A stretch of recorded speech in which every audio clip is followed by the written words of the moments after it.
One, Bang and Wolf, rock stars on the SK Telecom side. Right, we're jumping into week 2. We'll talk more about the individual players as we get into game. But something we were talking about over the course of week 2 is how each group has their own unique meta, their own flavor. And something I want to keep my eyes on is the Shen, and whether or not it becomes more impactful as the day goes out or whether it disappears. Bit on the nose with the impactful comment there, because Impact, of course, has been our best Shen so far at Worlds 2017. But that's kind of been the thing that I'm most exuberant about. I sat on Worlds tonight last week and I said, wow, it feels like things have stagnated. Where's the proactivity? Yeah. Some teams were proactive, some teams had new reads on the meta. We have Cloud9 with their aggressive junglers. So I'm hopeful, Rusty, that we get more innovation. We have seen a whole bunch of it, and I agree with what you guys are saying as well. This may be the Shen group, because we've already seen it to be super successful, and perhaps speculation would be that Shen is in the banned column in this group, but not yet. Not just yet, but Killister once again finds herself there, the 80th ban of the tournament. Huni will have his Cho'Gath denied, and if I run through the rest, Zyrakan removed from AHQ, as well as Talia, Galio, and Kalista. So first pick, where are we going, Pup Smithy? Very interesting. I mean, Janna has been rising in priority. People have decided that they flip-flopped on where they started Worlds group stages at. It was Lulu over Janna. Now it's largely Lulu into Janna. SKT as a team have been opting into bot lane, heal barrier, defensive lanes. So I think they're happy to take whatever. I would imagine it's going to be the Lulu, and they'll just lock it in. Yeah, well, no hesitation as well, looking at the Jarvan with it, a champion that has seen some conflict on the Rift. Really good performances, but also some shaky ones. If you look back to Flash Wolves yesterday, having pretty rough showings. However, great champion, really big engaged tool, and can navigate around Janna exceptionally well by being able to ult over the Monsoon or over the Howling Gales. Let's see, where do AHQ go next? We've obviously got a number of those high-tier 80 carries still available. Tristana up as well. Arn's going to decide to lock in the Cogmore. Played it once last week. Was a defeat, unfortunately. I'm very interested to see how SKT navigate the solo lanes of AHQ, because Faker versus Westor, in terms of play, we know it to now in 2017 be a bit of a mismatch. You do see Faker as someone who can take the ascendancy, like we saw Scout, for example, doing very notably in EDG versus AHQ. But do you just lock in a lane-dominant mid lane, a Syndra, for example, early, and then actually focus on the one tumultuous lane to me, which is the top lane? Ziv is phenomenally talented, and Huni has had up and down performances. We actually see a Gragas very early here, which suggests that we're probably seeing Jarvan or Gragas top. And staying with that similar sort of pattern that we continue to see throughout week 1. 80 carries potentially to be banned out. Alternatively, AHQ can remove the likes of that Syndra or some of those other comfort picks on the side of Faker. There's never really an easy answer with only 2 bans against that man. I mean, the easy choice here would be a Twitch and a Tristana potentially away from Bang, 2 very strong champions that you may not want to give him when you've got the Cogmore and the Janna running around. Maybe not match the scaling, force them into something earlier. And the thing you take away here is if you wanted Tristana, you were going to take it earlier. If it was a different team, one of these tempo teams likes to crash the turrets early and rotate, Tristana would have been taken. But SKT have been playing so scaling focused. They are not interested in taking risk in the early game, playing the proactive style that I know I ascribe to be the best way to play. So far, no Tristana priority from SKT, but no Tristana ban either. And expectations here from SK Telecom, which is why I like AHQ's ban, is that it will be a Maokai locked in for them, because they've gotten rid of the Renekton, they've gotten rid of the Gnar, and they want to have those top lane tanks there. But they already have Gragas and Jarvan locked in. Actually, yeah. Renekton is very strong in lane Both against Jarvan. In my head. That's okay. You got that on the mind, but the Renekton does well against Jarvan. I think it will just be the Jarvan top, and they go for a lane priority choice at going for Varus, who we also saw from Prey has the late game damage as well. Absolutely the case, and definitely one of these sort of sleeper hits in the 80 carry role. Varus here at Worlds 2017, definitely putting up some great performances. We touched on the Shen already. Game 1 here locked in for Ziv. And I see a protect the 80 carry comp if ever I've seen one. What is the door run to close it out?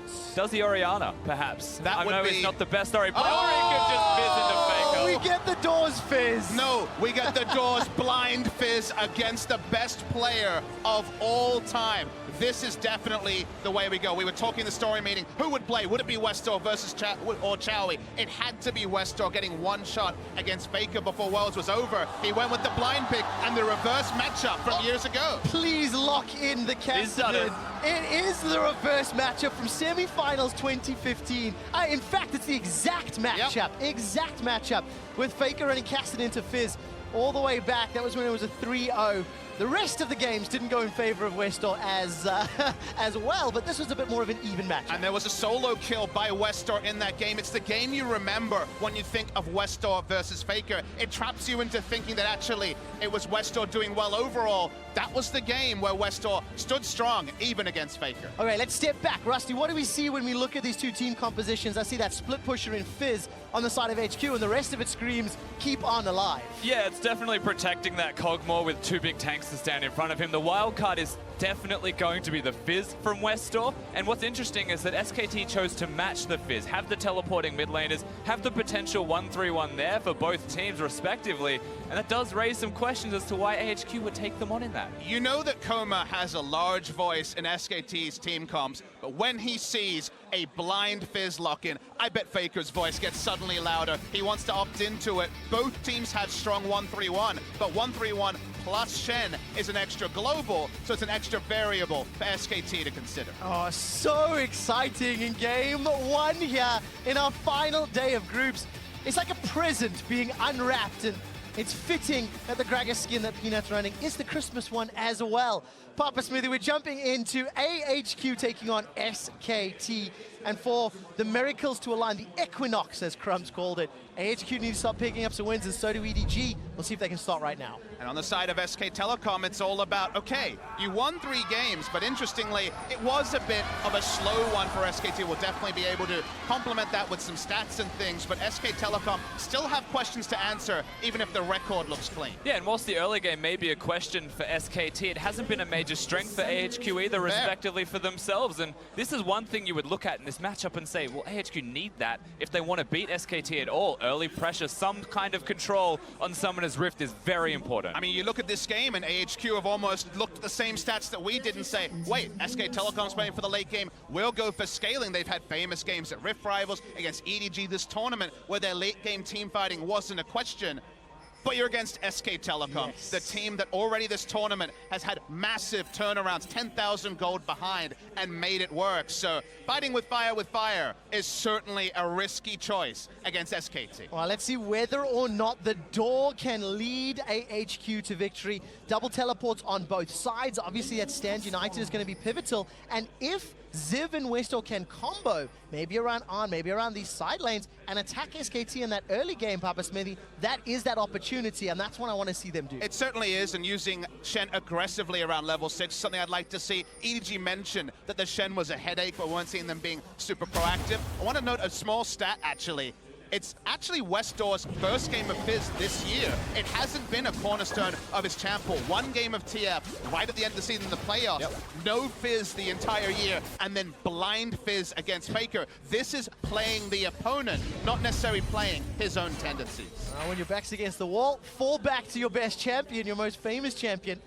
Let's expand a little bit on the SKT early game struggles, gentlemen, because it is, still a team at 3-0, but their goal difference at 15 minutes, minus 1,000 gold, 12th of the teams here in groups. Damage at 15, low as well. Opponent towers, they've conceded a whole bunch. And it's a story that SKT have dealt with year after year, ramping up in week 2, week 1 being a little bit weaker. You look at the stats here, goal difference at 15, 12th out of the 16 teams in the group stage, 14th in every other stat basically here. They are not having proactive early games. They're opting into scaling. So while the scoreboard does read 3-0, I think the same question marks about adaptation, about showing something new, should be raised about SKT. I think they took that adaptation and they ran away with it in these games last week. They are playing very passively, and a lot of that is through the jungle position where Peanut hasn't been super proactive running around on the Rift.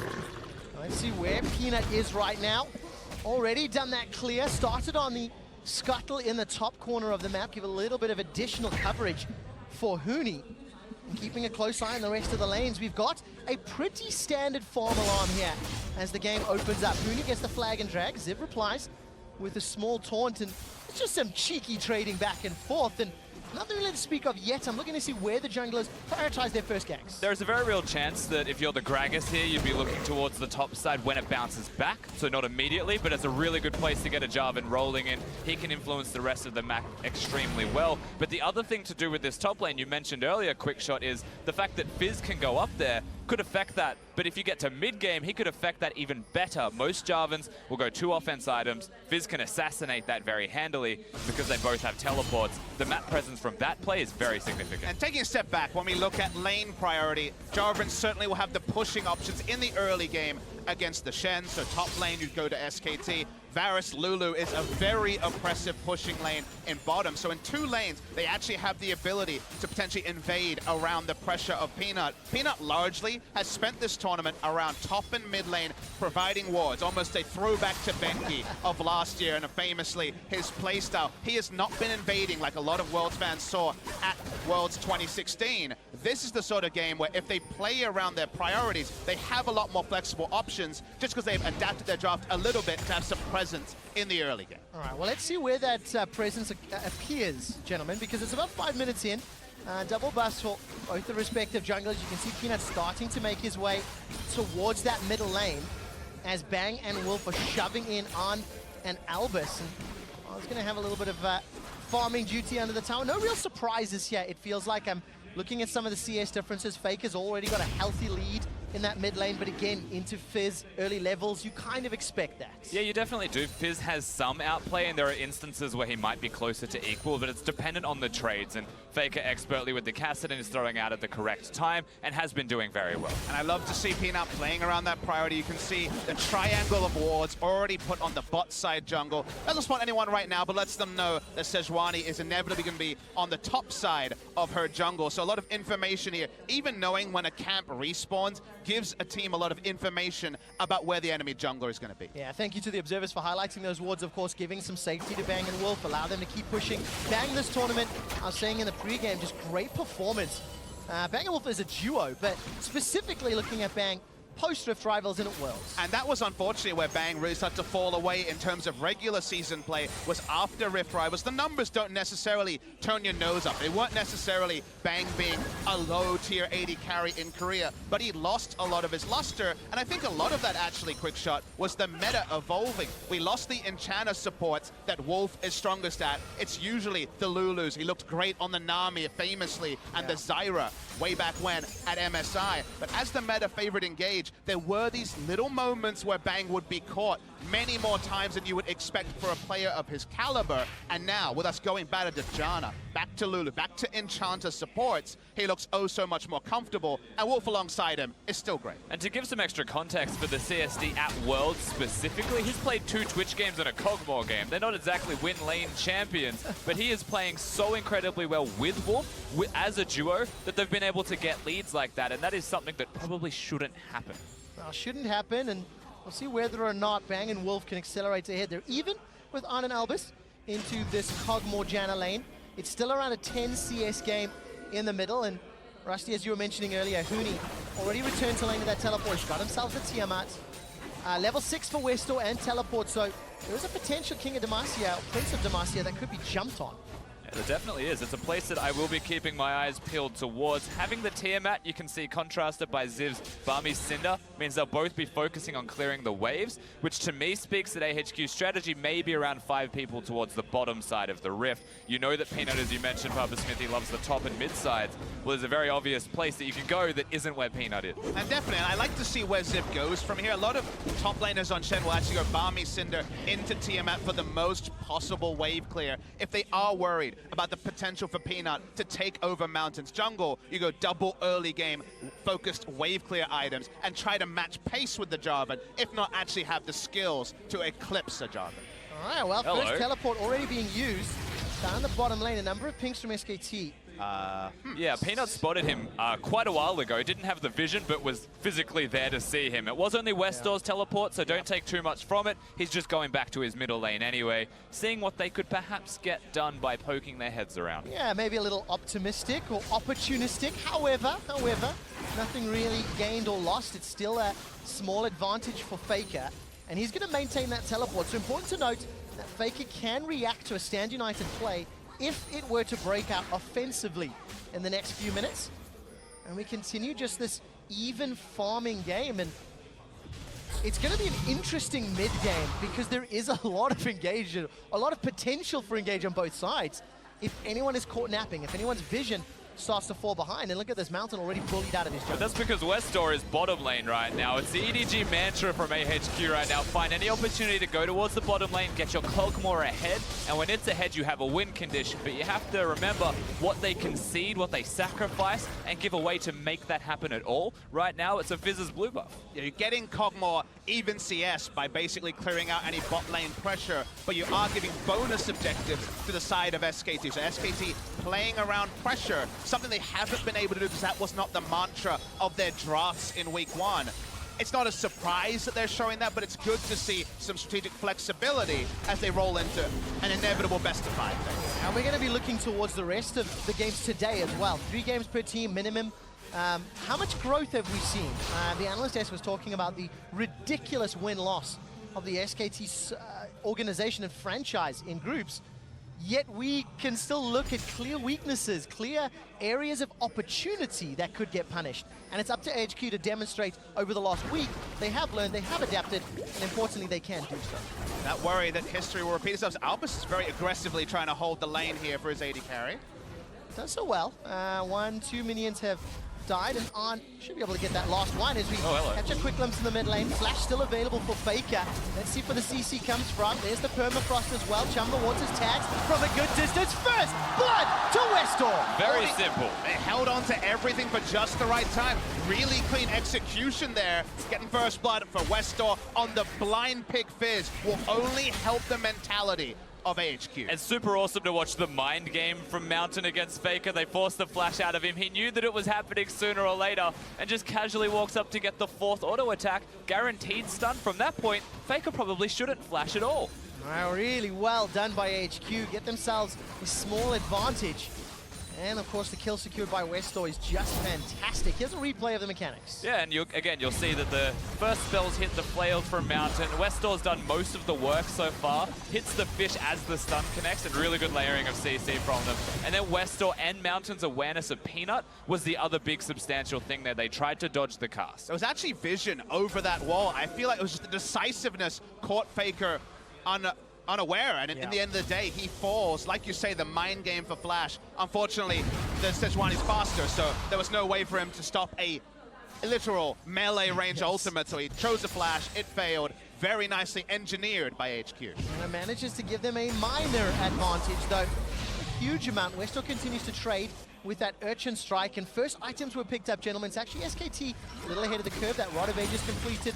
Bang going for a Wit's End first item.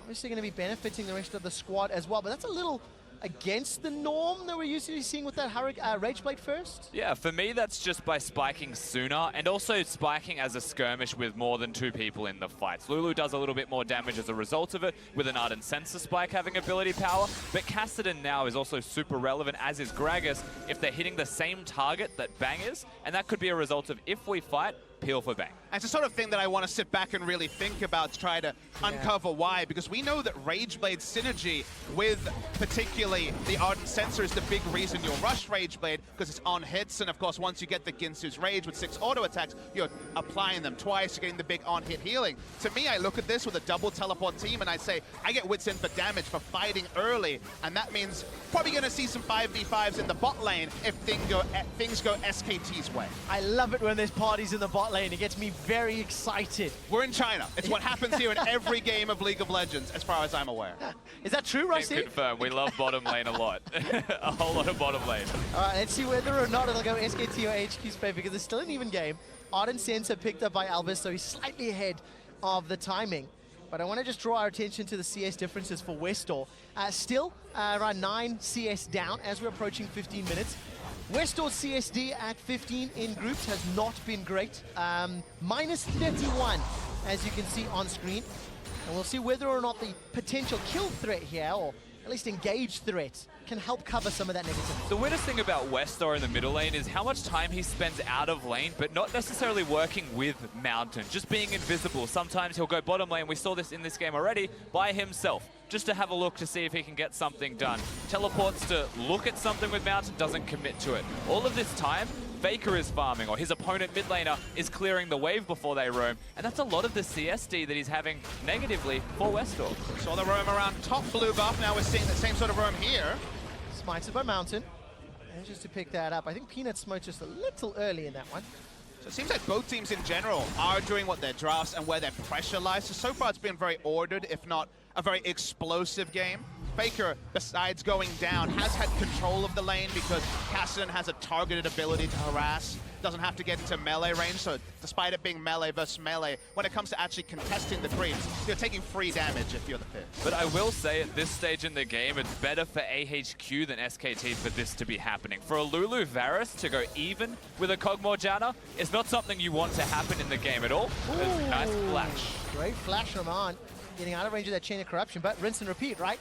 Now the window is open for that bot lane party, gentlemen, here on Chinese soil. And bot lane parties haven't been SKT's game plan so far at Worlds 2017. They've had Peanut play around covering mid and top. You see Witsand, you see an adjusted playstyle. The itemization supports what we're seeing the jungler doing. And it's good to see that sort of ordered decision-making that even on reflection, even on a VOD review, you'd compliment for SKT. But the question is, does AHQ realize that and just really reinforce their bot lane? I mean, it has been a week, right? It has been, 7 days since the last time these teams have, 8 days since they've taken to the stage, and we know the support staff for HQ, we know their adaptation ability, we've seen it multiple years in a row. Mountain is gonna bully Peanut out of his jungle.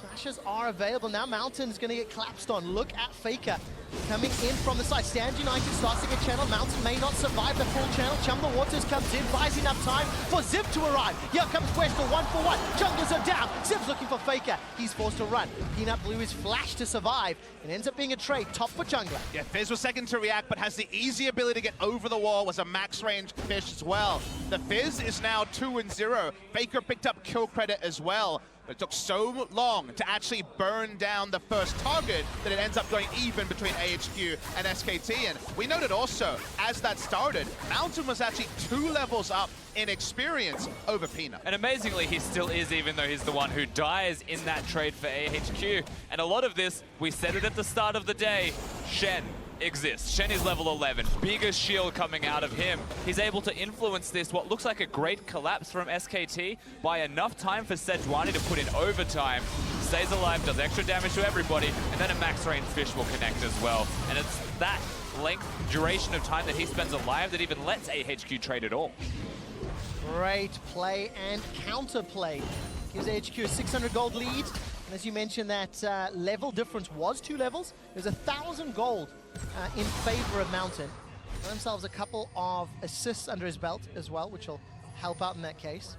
And then a 20 CS difference at the moment between Westor and Faker, but Westor's supplementing that CSD difference with those kills. And of course, got the Proto Belt, got the Sheen. How much money does Arn have to go back and spend? 3K in the bank. Yeah, just a bit. Arn has survived laning phase extremely comfortably, and I think AHQ will be very happy with this. And yeah, this is mostly for the back. You don't want to gank for someone that has 3,000 gold, more than half the gold they have had in this game in the inventory. At this particular point is helping the push there. Mountain's basically unkillable right now. This early in the game, having almost a full Warmogs and Cinderhawk is insanely tanky. Okay, gentlemen, I'm watching this game and I'm thinking to myself, if I turn the nameplates off, I really like this Kog'Maw, Shen, Sejuani going even and maybe even ahead, at this stage. But then I turn the nameplates on and I go, is this really what you want to be doing against SKT? Yeah. Like, going into their strong zone. Now, Peanut's being bullied again. Mountain's actually flashed for this one. Great barrel to send Westor away. Chum the Waters did tag him. Westor continues to re-engage. Another permafrost. Peanut gets eaten. Faker's going to rift walk away to safety, and Peanut is just getting bullied by Mountain. Yeah, completely bullied out. Really well done from the Sejuani once again. It's not the first time the Mountain's been moving into Peanut's jungle, and this is reciprocity for Peanut going into his before. So where is there no vision for SKT? The other side of the rift. Why is Peanut where there is no vision? Let's take him down. And it's also Westor on the front foot, happy to roam even though his flash was down. And Faker usually is second to the roams. He's happy to use his teleport on Cassidy. But when it's close to mid lane, teleport's not going to close the distance. But greedy for the farm, great timing on the invade, and Mountain can be the impactful frontliner to allow many things to come down. get to see the replay here. Watch where Faker is. He has to deal with a minion wave. Teleport's not going to get him there faster, and the moment that the fish lands, Peanut is dead. Yeah, absolutely. Mountain just a very sticky Sejuani. Gives enough time for Wester, even though he was casked away, to come back with the Proto Belt. Faker will get out, but, you know, he'll be all right. And there's a little bit of synergy there because it is a melee mid laner. You do stack up the Sejuani passive faster in those skirmishes rather than the ranged champions that do not. Gentlemen, I'm seeing Westor and Mountain synergy. I'm seeing the narrative points, the history that these two guys have. And we've seen Chowie and Westor started, and one of the discussions we had was how much better Mountain and Westor could be if they're performing well. I'm going to bring us right back to the question, though. Is 1,000 gold lead at 20 minutes enough? No, I'm not going to, because once again, Sejuani and Gragas going to be trading blows. That was the ultimate thrown out from Mountain just to dissuade any further follow-up. And it seems like both of these teams gesturing for Mountain control. I think the moment you talk about how big a gold lead you need to take down SKT, you're baiting us, Trevor. You're trying to bait us in here because we already saw them take down EDG in what felt like a one game for EDG. You look at the comps and there's good scaling on both sides. If anything, AHQ having the Cogmore can actually be different. We saw Prey pop off on Varus, but still, there are definitely, this is not an outscale draft by SK Telecom necessarily. So it's one of those games where it feels eerily reminiscent of that game 8 days ago between these two teams. The question is, how do AHQ move from this point? Do they rotate their vision? Do they actually force objectives? Because Rusty, I was watching back SKT versus AHQ. Chowie had some nice roams, AHQ were ahead, and I heard the word force be used by the casters an uncomfortable amount of times. Force Barons, Force Dragons, Force Fights. They never managed to do that. That's because it was uncomfortable watching it, Papa Smithy. They never forced anything, and they had a lead in that game as well. They had the tempo, they had control, and slowly but surely, when you hit mid-game, the last time these two teams clashed, SKT brought it back piece by piece until they were ahead, and then they team fought went ahead. Well, it feels like Mountain is trying to force more things this time around. He's got in Peanut's face multiple times, challenging for vision. He's got that Warmogs completed, so any poke damage he takes will just get regen for any further invades. And if you look at the minimap, AHQ were ready for that. They were grouping. All right, take a quick look at Ziv. He's got the Tiamat as well as the Sunfire Cape, trading fairly evenly with Huni. We're 21 minutes in, and Ziv and Huni have not really been drawn into this game. But at some point, this will become a 5v5, and they will start joining. So if I'm watching the VOD review as the coach right now, I'm saying, okay, what would I, if I was on comms, if I was talking to quarterback, tell them to do? It'd be something like this, Trevor. Oh my word, the prison onto Wolf, and they just come, oh, the taunt flash as well. Bang is the next target. There's a lot of armor to tower dive. They'll get at least one teleport, maybe more. Get stunned down. Spittle comes out as well. That's Faker's channel. And that's another kill for AHQ. I love it when it comes on screen, just as I'm about to talk about it. Guess what, Trevor? With a Warmogs, you cannot kill the Sejuani. Turret dive, Varus and Lulu are plenty. They got the kill because they'd already been harassed down. But grouping up bot lane doesn't require a teleport ward. They have a Shen, and that's why that was the play to make. They want Westor here. See if they can find him. Westor uses the troll pole, flashes the barrel. Needed that one to get out, and Rusty, they did not kill him. No, they didn't. SKT are trading as best they can, but it's still reactive to what AHQ are throwing at them. If the Mountain Drake's secured, big win for AHQ. AHQ secure their first Mountain Drake of Worlds 2017. Howling Gale interrupts Faker for now, trying to body block. Mountain forced to flash, though. Not going to run the risk of getting caught, and AHQ, Mountain Drake, first tower, first blood, a 2,000 gold lead, and we're seeing proactiveness that was lacking last week in their defeat. And we had some on-the-nose puns earlier. It is Mountain who is leading the charge.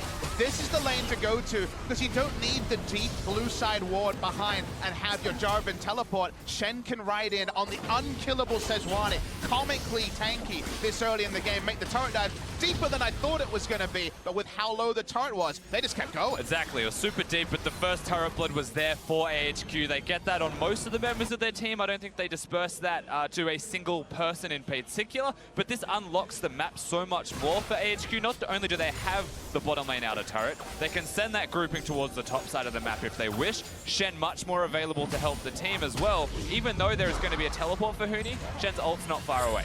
All right, Arctic Assault over the wall. Mountain is going to take a lot of damage. A little bit of slow thrown on the back end as Arn and Alba's doing the best they can. Mountain is going to continue to run for his life.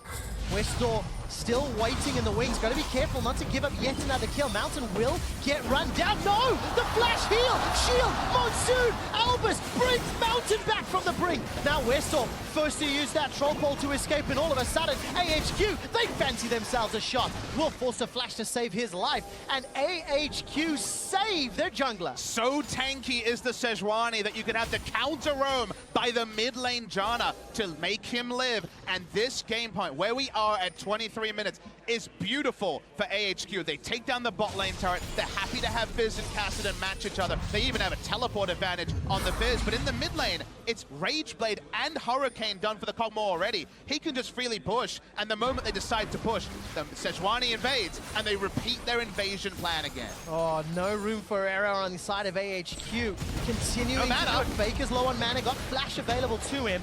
Peanut doesn't have that ultimate either. Stun comes down, Faker's going low, forced to flash over the wall, gets just enough for one last Rift Walk to escape. And AHQ, by the way, secured the latest Tower First Blood of Worlds 2017. They still maintain a small gold lead here of around 2,000 gold. And when we look at AHQ's performances throughout Group Stage 1, they actually remained even for most of the time. They were not in a major lead, nor were they in a major deficit in comparison to how close they were. And this feels a lot like the LMS special, just as much as it is AHQ. There's a flash walls problem that they were running into as well. They get leads, but when you hit a point where you're not sure how to utilize that lead to finish off a game, AHQ with lesser amounts of leads granted, they still stagnate. They still stay in the same position as everyone hovers around them because they're not too sure where to go next, it feels like. But loss minimization is a skill in League of Legends as well, and those games were all very different. The C9 game was definitely a C9 favorite game against AHQ, and yet largely they stayed within touching distance. To me, if you're a coach, you look at that and think, all right, well, I don't actually need to change things too much to slightly move that one way or the other. He's trying to look for it to be more of a lead, and in this game, it still isn't a big gold lead, but the tempo they're playing at, the way they're playing the one threat, the fact that Mountain has gone from reactive to proactive makes you look at those stats and say, wait, could AHQ do this? Which is not something I would have said pre-group stage starting. Mountain being proactive, but also just picking the Fizz in the middle lane, to me, adds that extra layer for the composition. Are we endorsing this, Rusty? The blind pick Fizz? Look, I'm not endorsing blind pick, but I'm endorsing Fizz for AHQ and for Westor. There is many impressionable solo queue players out there. They're going to hear that soundbite. They're going to take it away, so definitely temporary. Papa Smithy, I have a message to solo queue. If you think you're the next Westor, pick your Fizz blind into Faker. Because if you can win with it, my word, what a message. Remember Wolf no flash from earlier?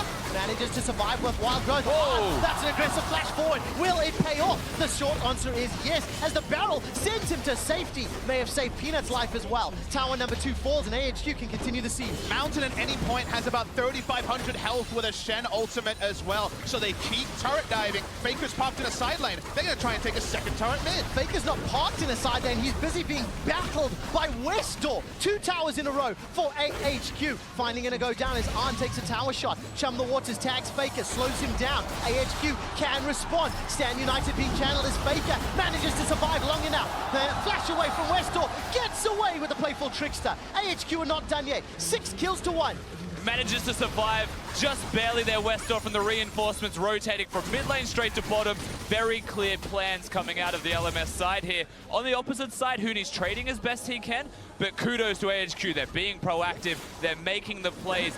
Mountain is a monster. And a lot of people come into Group A thinking it's SK Telecom, of course they'll win. And honestly, you feel guilty of that being an LCK caster when it's those toss-up games in Korea. But the thing that's happening more and more often this year, post-Rift Rivals, is that SKT have lost. They have not lost this game, but they haven't shown adaptation from the passivity and negative play they were showing in group stage. Compared to their 8 days of preparation time, I'm not seeing the SKT squad that, since we went to group stages, in group stage week 2s, they're 6-0. They've never lost in week 2 of a group stage. I'm going to regret this. Is this the first time? It's a little early to say, but AHQ have got all of the ingredients, and they are showing that growth, Papa Smithy, that we've not seen from SKT. I'm so excited to hear Rusty's answer this question. What I will tell you, though, is that even that thought, Now say it. Even if SKT win these games, it should be a caveat for expectations for them going forward because they're not showing change. They are being stubborn, and it still feels like weak victories, even if they do get over the line first. I can answer this, or can I, or are they going to fight? It's the question. All right, Arctic Assault comes forward. I'm looking for the prison. Peanut is already stunned. Chum the Waters. That's a great zoning ultimate. Not going to allow the escape.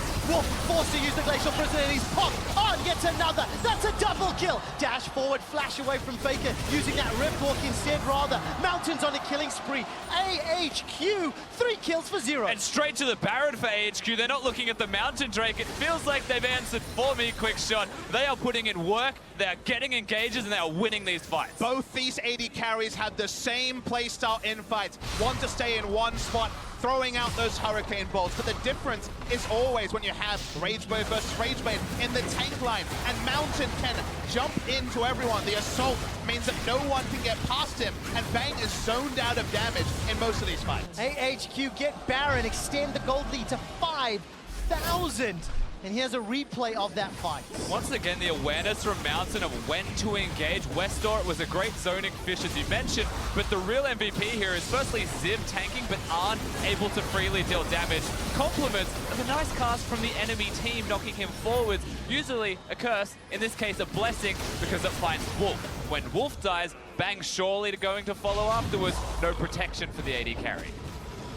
Well, there's a story and a half. When you have a front line as robust as AHQ's, Arn does not drop auto attacks. Bang very early had to go up this cove towards the blue buff because he was afraid of dying, was killed at the end anyway, such is the reality of Avaris. We do not see Huni and Peanut as a robust front line. If you think about it, why are they fighting? Huni has a damn Ravenous Hydra. He is not set up to be a front line like Ziv and Mountain are. Well, unfortunately for SKT, those questions mean another Dragon goes the way of HQ. 2 Mountains to help close out this game. Fitting, they had 0 leading up to this point. And, you know, you look at the LMS as a region, and it's been a trying few international events, if we put it that way. Used to be known as the Korean Killers. You know, used to be able to take down LCK squads.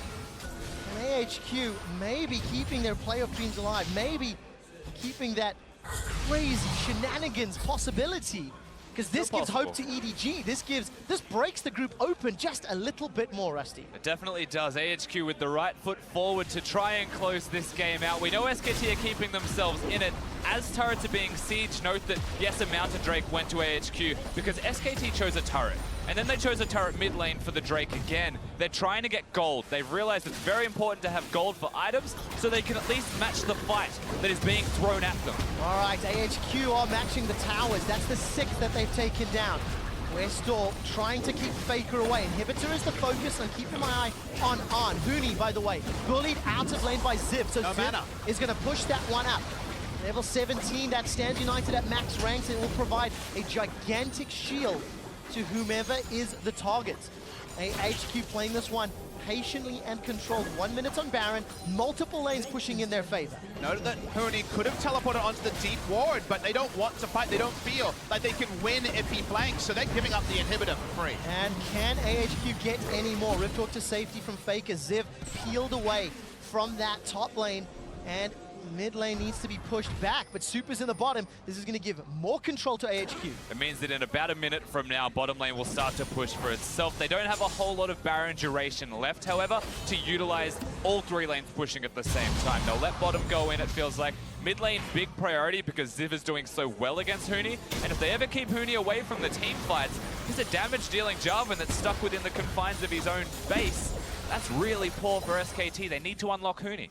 And that's why the build, to me, is a bit of a question, because it's really good at split pushing. He took down 2 of the turrets from AHQ's bot lane perspective, so he feels like he's done his job. But just like we saw when Samsung played Trundle, at some point you can't split push because the game is being lost in the 4. They don't have the vision or the map pressure to actually push out and have, say, for example, Kassadin matching Fizz and Jarvan matching the Shen. Shen will always have the advantage in a team fight if AHQ choose the time, because Stand United provides instant fight impact. You see Faker trying to chase down Westdoor, but seems optimistic at this point, Trevor. Yeah, looking at the itemization, Protobelt, Hourglass, and Flash available for Westdoor.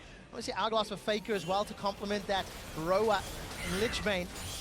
And of course, AHQ, they are the ones that have been forcing the fights. They have been the proactive ones. And coming into today, Papa Smithy, you were very critical of the lack of proactivity. We said it on the desk. Well, proactivity is currently happening in the top side of the map, quick shot. Oh, look for the flash interrupt from Mountain. May not be enough just yet. Huni locks everybody inside the baby cave. Teleport's going to be completed by Faker, but it's a 3-on-2. Redemption coming down from SKT, buys a few seconds longer. Mountain still on top of this game, leading the way for AHQ. Got the prison down, holding Faker in place. Rift Walk is used and flash is still available, not yet needed. But the heads up from Mountain to focus the next target. Just beautiful to behold. And the comms from SKT have to be questioned. Oh, okay. All right, didn't quite see how that happened, but all of a sudden, Westor got insta-gibbed.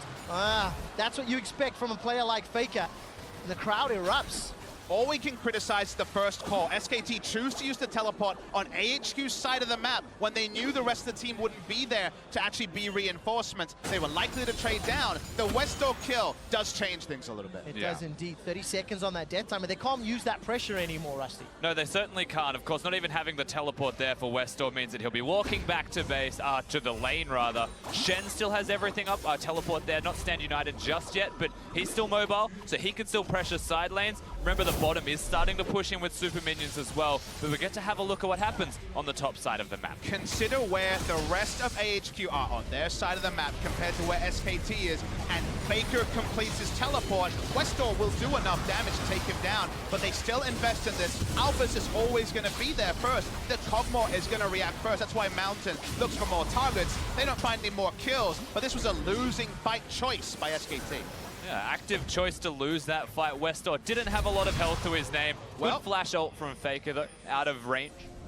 That's just a major oopsie that you cannot afford. Do you know, up until that kill, I genuinely bought into the hype that AHQ could win this game. Then Faker gets a surprise kill, and the amount of doubt seeping through me right now, but it is still a monumental defense that SKT have to pull. And that is the reward you get for being three-time world champions, for having Faker on your lineup. The lingering doubt never goes away, Trevor. I can tell you that much as a fact.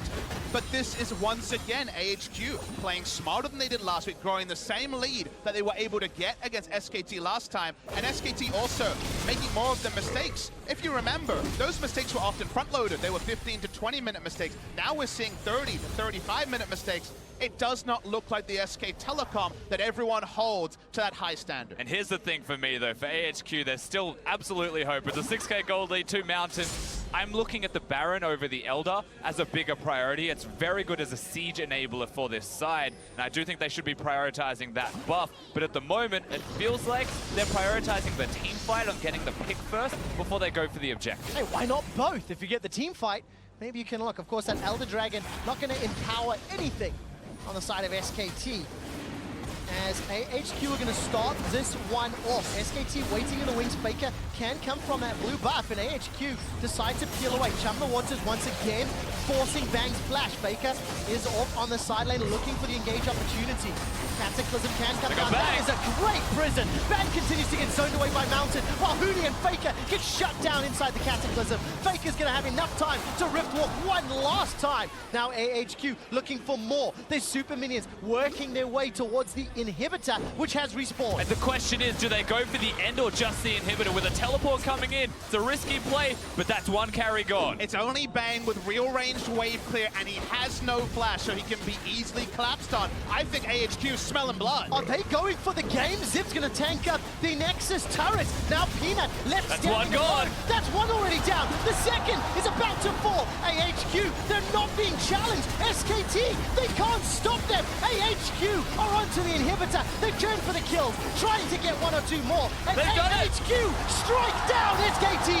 SK Telecom may be the best squad to ever play League of Legends, but they are not the best squad at Worlds 2017. They continue to go for very defensive comps, but they make mistakes. You can see Faker's face. He is mad. For the first time in SKT's history, they drop a game in week 2 of the World Championships. I sat there watching SKT's games from week 1 last night reviewing and said, I don't know how this team is 3-0. They feel like a 1-2 team with how they've played. Their late game team fighting has been picture perfect, but the passage to late game team fighting has had pitfalls left, right, and center. Every player in the early game has looked unfocused. The game plan, the aggressive teleports when they're behind, unfocused. SK Telecom have a lot to work on, and not time, Trevor. They have to play 2 games more today, and even if they get through, suddenly teams waiting for that quarterfinal draw will say, hey, maybe.